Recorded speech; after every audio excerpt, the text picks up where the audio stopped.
ನಮಸ್ಕಾರ ಸ್ನೇಹಿತರೆ, ಎಲ್ಲರಿಗೂ ಸಂಚಾರಿ ಸುದ್ದಿ ಯೂಟ್ಯೂಬ್ ಚಾನೆಲ್ಗೆ ಸ್ವಾಗತ. ಈ ಒಂದು ವಿಡಿಯೋದಲ್ಲಿ ಇಪಿಎಫ್ಒ ಮೂಲಕ ಪಿಂಚಣಿ ಹಣವನ್ನ ಪಡಿತಾ ಇರುವಂತಹ ಪ್ರತಿಯೊಬ್ಬ ಪಿಂಚಣಿದಾರರಿಗೆ, ಅದರಲ್ಲೂ ಕೂಡ ಇಪಿಎಫ್ಒ ಪಿಂಚಣಿ ಹಣ ಹೆಚ್ಚಳಕ್ಕೆ ಸಂಬಂಧಪಟ್ಟಂತೆ ಕಾತುರದಿಂದ ಕಾಯ್ತಾ ಇರುವಂತಹ ಪಿಂಚಣಿದಾರರಿಗೆ ಭರ್ಜರಿ ಗುಡ್ ನ್ಯೂಸ್ ಅಂತಲೇ ಹೇಳ್ಬೋದು ಸ್ನೇಹಿತರೆ. ಹೌದು ಸ್ನೇಹಿತರೆ, ಇಪಿಎಫ್ಒ 95 ಪಿಂಚಣಿ ಹಣ ಹೆಚ್ಚಳಕ್ಕೆ ಸಂಬಂಧಪಟ್ಟಂತೆ ಬಹುದಿನಗಳಿಂದಲೂ ಕೂಡ ಪಿಂಚಣಿ ಹಣ ಹೆಚ್ಚಳ ಯಾವಾಗ ಆಗುತ್ತೆ ಎಂಬುದರ ಬಗ್ಗೆ ನಿರೀಕ್ಷೆಯನ್ನ ಇಟ್ಟುಕೊಂಡಿರುವಂತಹ ಇಪಿಎಫ್ಒ ಪಿಂಚಣಿದಾರರಿಗೆ ಸಂಬಂಧಪಟ್ಟಂತೆ ಕೇಂದ್ರ ಸರ್ಕಾರದ ವತಿಯಿಂದ ಕೆಲವೊಂದಿಷ್ಟು ಮಹತ್ವದ ಅಪ್ಡೇಟ್ಗಳು ಲಭ್ಯವಾಗಿದ್ದು, ಇಪಿಎಫ್ಒ ಪಿಂಚಣಿ ಹಣ ಹೆಚ್ಚಳಕ್ಕೆ ಸಂಬಂಧಪಟ್ಟಂತಹ ಮಹತ್ವದ ನಿರ್ಧಾರ ಕೇಂದ್ರ ಸರ್ಕಾರ ತೆಗೆದುಕೊಂಡಿದ್ದು, ಅದಕ್ಕೆ ಸಂಬಂಧಪಟ್ಟಂತೆ ಮಹತ್ವದ ಸಭೆ ಕೂಡ ನಡೆಯಲಿದೆ.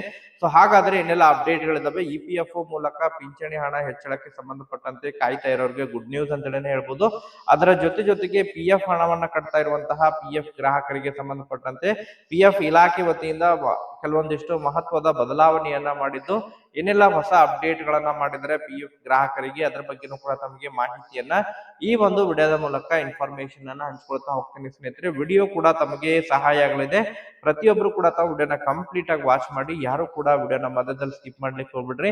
ಈ ಒಂದು ವಿಡಿಯೋದಲ್ಲಿ ಇಪಿಎಫ್ಒ ಪಿಂಚಣಿ ಹಣ ಹೆಚ್ಚಳಕ್ಕೆ ಸಂಬಂಧಪಟ್ಟಂತೆ ಮತ್ತು ಪಿಎಫ್ ಗ್ರಾಹಕರಿಗೆ ಹೊಸ ನಿಯಮಗಳನ್ನ ಜಾರಿ ಮಾಡಿದ್ದು, ಏನೆಲ್ಲ ಹೊಸ ನಿಯಮಗಳು ಜಾರಿಯಾಗಲಿದ್ದಾವೆ, ಸೊ ಇದರಿಂದ ಪಿಎಫ್ ಗ್ರಾಹಕರಿಗೆ ಯಾವ ರೀತಿ ಲಾಭಗಳಿದೆ, ಅದರ ಬಗ್ಗೆ ಕೂಡ ತಮಗೆ ಮಾಹಿತಿಯನ್ನ ಈ ಒಂದು ವಿಡಿಯೋದ ಮೂಲಕ ಇನ್ಫಾರ್ಮೇಶನ್ ಅನ್ನ ಹಂಚ್ಕೊಳ್ತಾ ಹೋಗ್ತೇನೆ ಸ್ನೇಹಿತರೆ. ಹಾಗಾದ್ರೆ ಬನ್ನಿ ಸ್ನೇಹಿತರೆ, ತಡ ಮಾಡದೆ ಈ ಒಂದು ವಿಡಿಯೋನ ಪ್ರಾರಂಭಿಸೋಣ.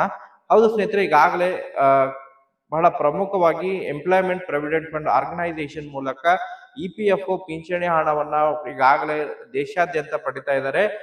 ಕಳೆದ ಸುಮಾರು 2021ರ ಸುಪ್ರೀಂ ಆದೇಶದ ಮೇರೆಗೂ ಕೂಡ ಇಪಿಎಫ್ಒ ಪಿಂಚಣಿ ಕನಿಷ್ಠ ಪಿಂಚಣಿಯನ್ನ 3,000 ಹಿಡಿದು ಅದನ್ನ 7,500ವರೆಗೆ ಹೆಚ್ಚಳ ಮಾಡಬೇಕು ಎನ್ನುವಂತಹ ಕೋರ್ಟ್ ಆದೇಶ ಇದ್ರೂ ಕೂಡ ಕೇಂದ್ರ ಸರ್ಕಾರ ಮತ್ತು ಇಪಿಎಫ್ಒ ಪೋರ್ಟಲ್ ಮೂಲಕ ಇಪಿಎಫ್ಒ ಪಿಂಚಣಿದಾರರ ಪಿಂಚಣಿ ಹಣ ಹೆಚ್ಚಳ ಆಗದೇ ಇರುವಂತಹ ಬಹು ನಿರಾಸೆಯಿಂದ ಈಗಾಗಲೇ ಪಿಂಚಣಿದಾರರು ನಿರಂತರವಾಗಿ ಕೇಂದ್ರ ಸರ್ಕಾರಕ್ಕೆ ಪ್ರತಿಭಟನೆಗಳನ್ನ ಮಾಡೋದ್ರ ಮೂಲಕ ಆಗಿರ್ಬೋದು, ಆಯಾ ಒಂದು ರಾಜ್ಯಗಳು ಪ್ರತಿಯೊಂದು ರಾಜ್ಯಗಳಲ್ಲಿ ಕೂಡ ಇಪಿಎಫ್ಒ ಪಿಂಚಣಿದಾರರು ಪ್ರತಿಭಟನೆಗಳನ್ನ ಮಾಡ್ತಾ ಇದ್ದಾರೆ.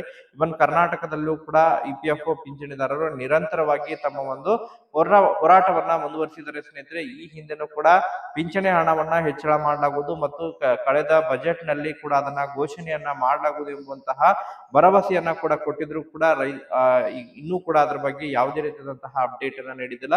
ಬಟ್ ಇದಕ್ಕೆ ಸಂಬಂಧಪಟ್ಟಂತೆ ಕೆಲವೊಂದಿಷ್ಟು ಪ್ರಮುಖವಾದಂತಹ ಮಾಹಿತಿಗಳು ಈಗಾಗಲೇ ಕೇಂದ್ರ ಸರ್ಕಾರ ಮಹತ್ವದ ತೀರ್ಮಾನವನ್ನ ತೆಗೆದುಕೊಳ್ಳುವಂತಹ ಕೆಲವೊಂದಿಷ್ಟು ಸಾಧ್ಯತೆಗಳಿದಾವೆ ಎಂಬುದರ ಬಗ್ಗೆ ಆಂತರಿಕ ಮೂಲಗಳಿಂದ ಕೆಲವೊಂದಿಷ್ಟು ಮಾಹಿತಿಗಳು ಲಭ್ಯವಾಗ್ತಾ ಇದಾವೆ ಸ್ನೇಹಿತರೆ. ಹೌದು ಸ್ನೇಹಿತರೆ, ಈಗಾಗಲೇ ಇಪಿಎಫ್ಒ ಪಿಂಚಣಿ ಹಣ ಹೆಚ್ಚಳಕ್ಕೆ ಸಂಬಂಧಪಟ್ಟಂತೆ ಈಗಾಗಲೇ ಆಯಾ ರಾಜ್ಯಗಳಲ್ಲಿ ಈಗಾಗಲೇ ಕರ್ನಾಟಕದಲ್ಲಿ 3,000 ಪಿಂಚಣಿ ಹಣ ಏನು ಪಡಿತಾ ಇದ್ದಾರೆ.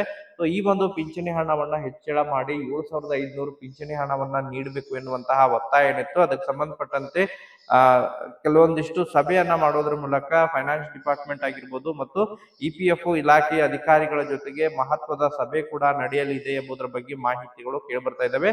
ಇದೇ ಫೆಬ್ರವರಿ 28ನೇ ತಾರೀಕಿಗೆ ಅದಕ್ಕೆ ಸಂಬಂಧಪಟ್ಟಂತಹ ಮಹತ್ವದ ಸಭೆ ಕೂಡ ನಡೆಯಲಿದ್ದು, ಇಪಿಎಫ್ಒ ಪಿಂಚಣಿ ಹಣ ಹೆಚ್ಚಳಕ್ಕೆ ಸಂಬಂಧಪಟ್ಟಂತಹ ಮಹತ್ವದ ನಿರ್ಧಾರವನ್ನ ತೆಗೆದುಕೊಳ್ಳುವಂತಹ ಸಾಧ್ಯತೆಗಳಿದಾವೆ. ಬಟ್ ಎಷ್ಟು ಪ್ರಮಾಣದಲ್ಲಿ ಏರಿಕೆಯಾಗಲಿದೆ ಯಾಕಂತ ಹೇಳಿದ್ರೆ 8ನೇ ವೇತನ ಆಯೋಗ ಕೂಡ ಈಗ ಜಾರಿ ಮಾಡುವಂತಹ ಹಿನ್ನೆಲೆಯಲ್ಲಿ ಮಹತ್ವದ ನಿರ್ಧಾರವನ್ನ ತೆಗೆದುಕೊಳ್ಳುವುದು ಕಡ್ಡಾಯವಾಗಿದ್ದು, ಇಪಿಎಫ್ಒ ಪಿಂಚಣಿದಾರರಿಗೆ ಈ ಬಾರಿ ಪಿಂಚಣಿ ಹಣ ಹೆಚ್ಚಳ ಆಗುವಂತಹ ನಿರೀಕ್ಷೆ ಇದೆ. ಡಿಎ ಕೂಡ ಹೆಚ್ಚಳ ಆಗುವಂತಹ ನಿರೀಕ್ಷೆ ಇದೆ. ಇದೇ ಫೆಬ್ರವರಿ 28ನೇ ತಾರೀಕಿಗೆ ಅದಕ್ಕೆ ಸಂಬಂಧಪಟ್ಟಂತೆ ಮಹತ್ವದ ಸಭೆ ದೆಹಲಿಯಲ್ಲಿ ನಡೆಯಲಿದೆ ಎಂಬುದರ ಬಗ್ಗೆ ಕೇಂದ್ರದ ಮೂಲಗಳಿಂದ ಮಾಹಿತಿಗಳು ಲಭ್ಯವಾಗ್ತಾ ಇದಾವೆ ಸ್ನೇಹಿತರೆ. ಸೊ ಒಟ್ಟಾರೆಯಾಗಿ ಯಾರೆಲ್ಲ ಇಪಿಎಫ್ಒ ಪಿಂಚಣಿದಾರರು ಪಿಂಚಣಿ ಹೆಚ್ಚಳಕ್ಕೆ ಸಂಬಂಧಪಟ್ಟಂತೆ ಕಳೆದ ಸುಮಾರು ವರ್ಷಗಳಿಂದನೂ ಕೂಡ ಯಾರೆಲ್ಲ ವೇಟ್ ಮಾಡ್ತಾ ಇದಾರ, ತಮಗೆ ಪಿಂಚಣಿ ಹಣ ಹೆಚ್ಚಳಕ್ಕೆ ಸಂಬಂಧಪಟ್ಟಂತಹ ಮಾಹಿತಿ ಕೂಡ ದೊರಕುವಂತಹ ನಿರೀಕ್ಷೆ ಇದೆ ಸ್ನೇಹಿತರೆ. ಒಟ್ಟಾರೆಯಾಗಿ ವೇಟ್ ಮಾಡೋಣ. ಅದರ ಜೊತೆಗೆ ಪಿಎಫ್ ಗ್ರಾಹಕರಿಗೆ ಸಂಬಂಧಪಟ್ಟಂತೆ ಪಿಎಫ್ ಪೋರ್ಟಲ್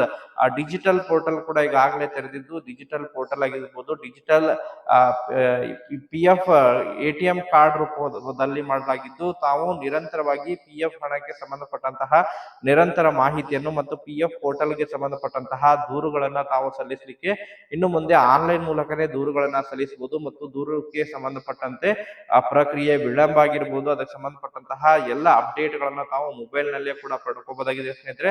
ಅದರ ಜೊತೆಗೆ ಬಹಳ ಪ್ರಮುಖವಾಗಿ PF ಹಣ ಎಷ್ಟು ಪ್ರಮಾಣದಲ್ಲಿ ಹಣವನ್ನ ಕಟ್ಟಿದ್ರಿ, ಸೊ ಅದರ ಒಂದು 30% ರಿಂದ 40% ಹಣವನ್ನ ತಾವು ಹಿಂಪಡಿಲಿಕ್ಕೆ ಅರ್ಜಿಗಳನ್ನ ಸಲ್ಲಿಸುವುದನ್ನ ಆನ್ಲೈನ್ ಮೂಲಕನೇ ಅರ್ಜಿಗಳನ್ನ ಸಲ್ಲಿಸುವುದರ ಮೂಲಕ ಹಣವನ್ನ ಹಿಂಪಡೆಯುವುದಾಗಿದೆ ಸ್ನೇಹಿತರೆ. ಈ ಒಂದು ಹೊಸ ನಿಯಮವನ್ನ ಕೂಡ ಈಗಾಗಲೇ ಕೇಂದ್ರ ಸರ್ಕಾರ ಮಾಡಿದ್ದು, ಅದನ್ನ ಆದಷ್ಟು ಶೀಘ್ರದಲ್ಲಿ ಚಾಲನೆಯನ್ನ ಕೂಡ ಮಾಡಲಿದೆ. ಒಟ್ಟಾರೆಯಾಗಿ PF ಗ್ರಾಹಕರಿಗೂ ಕೂಡ ಗುಡ್ ನ್ಯೂಸ್ ಅಂತ ಹೇಳ್ಬೋದು. ಮತ್ತೆ ಇದಕ್ಕೆ ಸಂಬಂಧಪಟ್ಟಂತೆ ಅಪ್ಡೇಟ್ಗಳು ಲಭ್ಯವಾದರೆ ತಮಗೆ ಇನ್ಫಾರ್ಮೇಶನ್ ಕೂಡ ತಿಳಿಸ್ತಾ ಇರ್ತೀವಿ. Thank you for watching this video.